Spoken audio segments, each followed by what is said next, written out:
اشعار ابو عبدالله رودکی. ای از گل سرخ رنگ بیر بوده و بو، رنگ از پی رخ ربوده بو از پی مو. گل رنگ شود چو روی شوی همه جو، مشکین گردد چو مو فشانی همه کو. به روی تو خورشید جهان سوز مباد، هم به تو چراغ عالم افروز مباد. با وصل تو کس چو من بدآموز مباد، روزی که تو را نبینم آن روز مباد.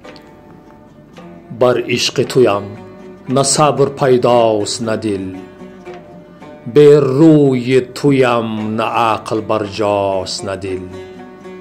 این غم که مراست کوی قاف است نه غم، این دل که تو راست سنگ خاراست نه دل.